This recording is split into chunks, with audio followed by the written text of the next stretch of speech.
In this section, we're going to be looking at how to organize and summarize data.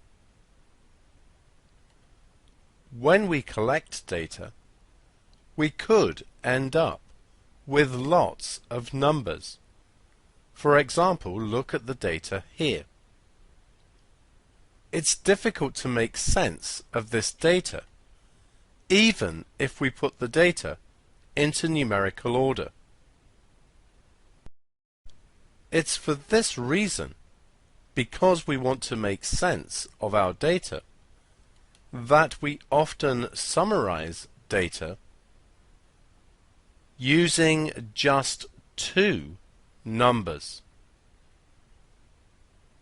The first is one to represent the center or average of the data.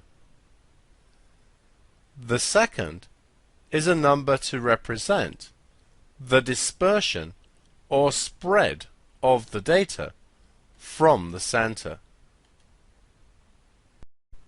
So let's suppose that this diagram represents a data set.